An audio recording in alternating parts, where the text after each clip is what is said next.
Summer heat is on. Kaya naman kung nasa beach at gustong magbilad sa araw, bakit hindi humilata sa makukulay na beanbags? Ito yung giant cushions na may lamang beads na perfect for relaxation. Kaya ang cozy business idea ni Jessie Cambosa na Mr. Beanbag.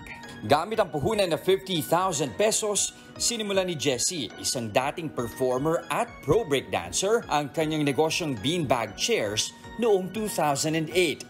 Patok na patok ang kanilang beanbags na may iba't ibang designs at sizes. Bestseller nila ang round basic beanbag. At dahil tinangkilik ng marami, ang pagtitinda online noon, nagkaroon na ng physical store at pagawaan sa Parañaque ngayon. At ito na, Maui, makakasama natin sa studio si Jessie at Mara ng Mr. Beanbag. Yes. Jessie and Mara, good morning. Welcome to the show. Good morning. Good morning. Parang hirap magtrabaho pag ito yung pinapwestuhan mo. Parang kang hinihigop na pahiga at paupo ng mga beanbags na to. Mara, Jessie, isa-isahin natin yung mga dala ninyong beanbags ngayon dito sa studio. So let's start with this one. Sir, this one is our family couch. Family couch actually, no? This one is made in suede. Tapos, itong item na to is good for indoors. Indoors. Oh, okay. So, ibig sabihin may classification. May mga beanbags na pwede sa labas, meron din talagang pang loob lang, pang bahay lang. Yes, po, so, sir. ano yung pagkakaiba? Mara? This one naman po is the Ultraman. Oo. Tapos, yan po ay pang-indoor po. Pang-indoor. Okay, Pang-indoor kasi depende sa material. Depende sa material or tela. Kasi nga naman hindi pwedeng mabasa, di ba? Or maarawan kasi masisira yung material. So, ano yung mga pwedeng pang-outdoor? Yan ba yung mga inuupuan nyo ngayon? Actually, ito po, sir, itong mga items na to are made in nylon. Nylon. Okay. They're synthetic. So, we have different classes of nylon. We have water repellent and waterproof nylon. Ayun. Depende po sa budget ng client natin. So, we can adjust to their Okay. needs. Do you customize the beanbags or ready na sila talaga ng design? Yes po, ma'am. Actually, we can customize the beanbags kung anong gusto ng clients. Kung anong shape or fabric, color. Material, Yes po. fabric. Everything po. Okay. Pati ba yung pagiging firm niya? Kasi di ba may mga beanbags na mas malalim or mas soft or merong mas firm? Pati ba yun Yes pwedeng po, ma'am. customize? Yes po.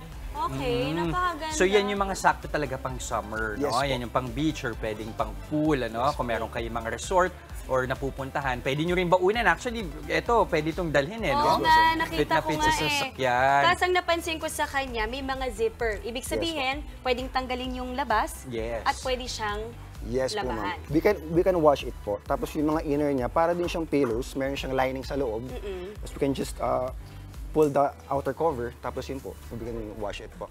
Okay. Speaking of, ano ba yung proper care sa mga beanbags? Like, dapat ba siyang nilalaban talaga? Gaano kadalas dapat labhan? At ito yung nasa yung laman niya, yung mga beads, Fillers. ano ba yan? Nire-refill ba yan? Actually po yung fillers po is, every year, nilalagyan siya ng dagdag na fillers kasi, talaga, bumabagsak siya pagka Parang nagde-deflate. nature niya talaga siya. Oo. Okay. And then ang tanong ko is, ito ba ang pinakamaliit niyong beanbag Yes po. size? This one is the small Ottoman beanbag po. Okay. Ito po yung pinakamalit natin na size para sa lahat ng beanbags. Okay. And then what's the biggest size that you have done? The biggest size po is what we have this beanbag called beanbag bed.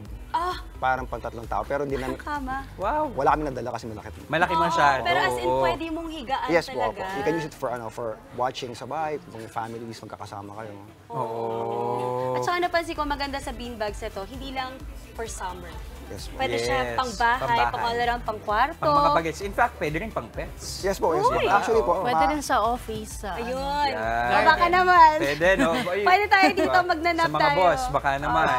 Pero eto, like kanina natanong natin yung sa washing, ano yung proper washing instructions para sa beanbags? bali sir, yun lang po. Meron siyang outer cover. We can just pull it out, tapos laundry lang natin. Tapos yung loob niya, it has a inner lining that holds the fillers. Okay, Justin, Mara, let's talk about the price range po. Magkano po yung mga ganito at yung mga mas malalaki?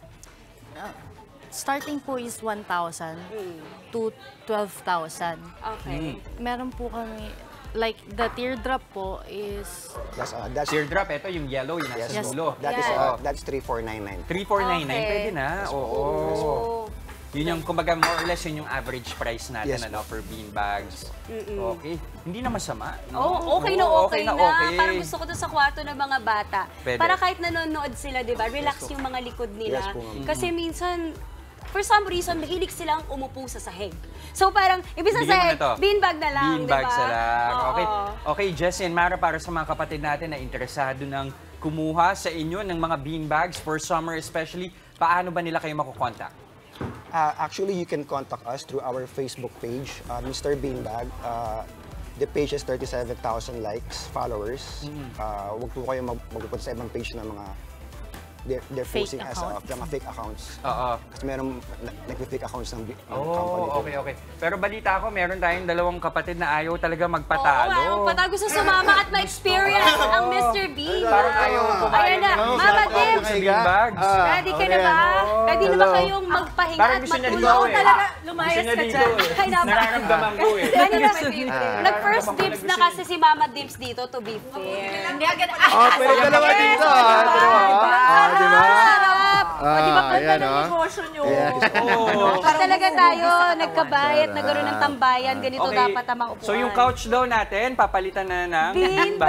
Beanbag. Tapos makakatulog ka na ulit. Oh. Masaya. Nagko-customize kayo ng Yes, kung ma'am. gaano kalaki.